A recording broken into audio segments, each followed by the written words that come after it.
began with the Navy taking the Army across a calm channel in that dim light just before dawn. Navy, Army, and RAF combining in a bigger raid than any attempted so far. These pictures that you're seeing, and all those that follow, were taken during the actual operation. Pictures taken by a number of cameramen who shared the hazards of the day with their service comrades. The RAF, as we know, not only gave protection to Navy and Army, but also succeeded in provoking the biggest air battle in the West since the Battle of Britain.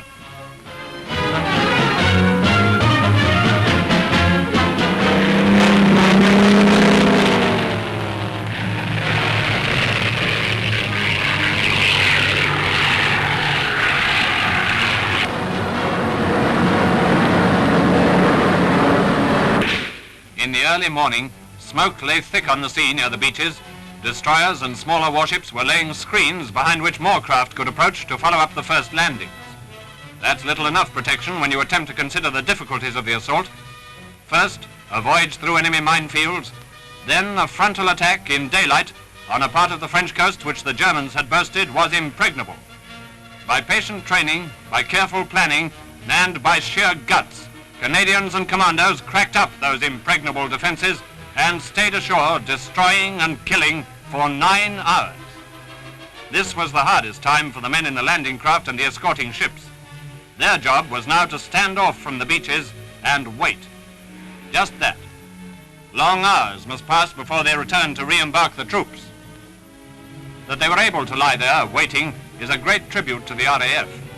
The enemy had been compelled to whistle up his reserves from secret stations all over France. But even in spite of the RAF umbrella, some ships were bombed. That was inevitable.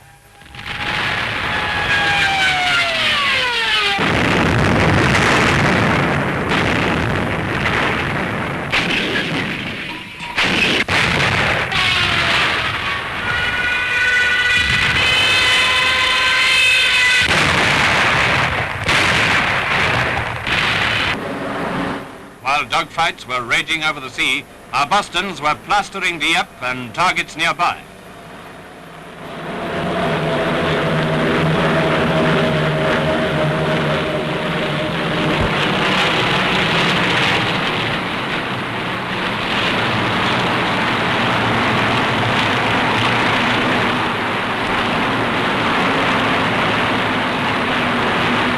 Disregarding the flak pumped up from German ground defenses, they picked out their targets down there and let go.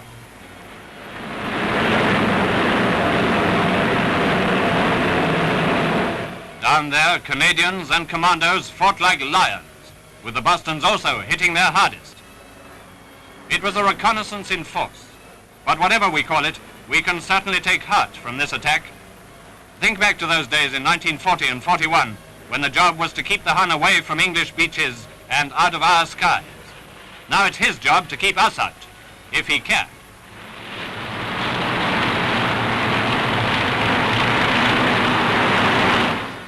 Our fighters were operating at extreme range. Half an hour over the other side, then back to refuel. And by the way, here's a sign of the times, British fighter aircraft in American service. The air battle raged all day. Planes going out, planes coming back to refuel.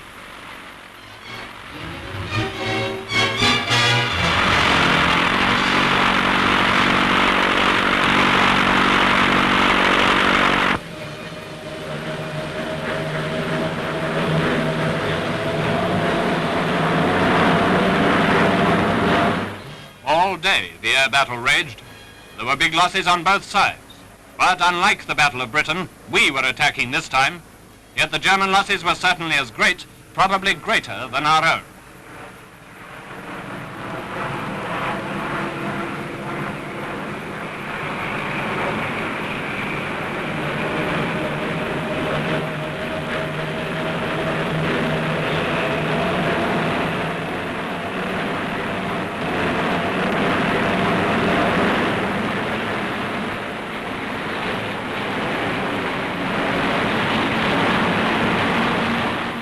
A Spitfire crashes.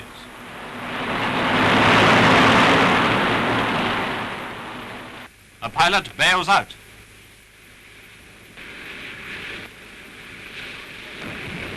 and a pilot is picked up.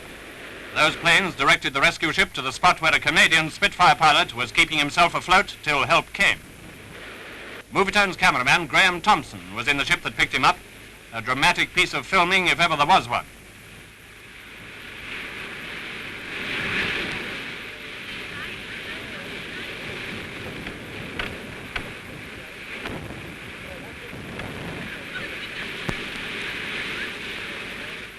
Thompson said the pilot had been in the water some time. You can see how exhausted he looks. All the same, he'd kept a cheery smile in reserve. We can be sure the force that landed struck a very hard blow. Many gallant men lost their lives, and others were captured, of course. But as for the rest, the ships that had waited all day brought them safely back.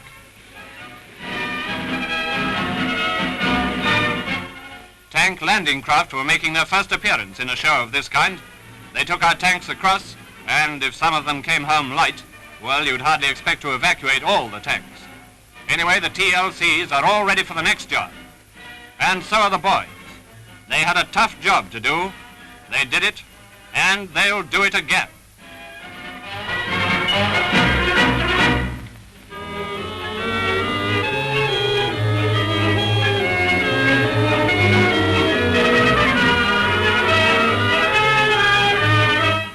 He was in Graham Thompson's ship. His helmet fell off and a shell went right through it. Only one very hot moment when the ship was under heavy fire. That was the only tin of biscuits on board, that was. American commandos, or Rangers to be correct. Just a handful were in on this show, but there'll be plenty more to follow, they tell me. And some of the wounded, including a war correspondent. They'd certainly been through it, but they were already talking about next time, even before they'd got into hospital.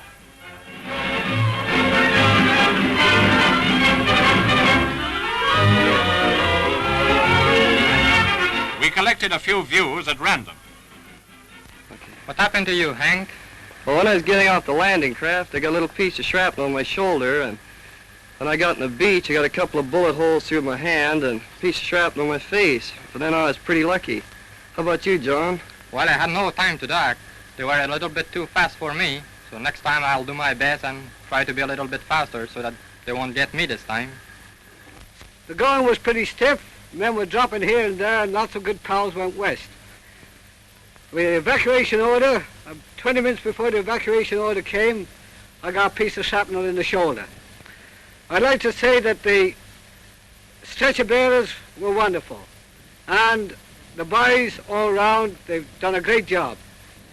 It's too bad there's so many good men gone west, but I think it was well worth the effort we made, and we hope to go back there again pretty soon. If it hadn't been for the Navy and the Air Force, why, I'm telling you, us fellows would have sure been SOL. The Navy and the Air Force sure done a wonderful job. Back from a great show and talking of next time or handing the honor and glory to some other bloke. That's the spirit by which wars are won.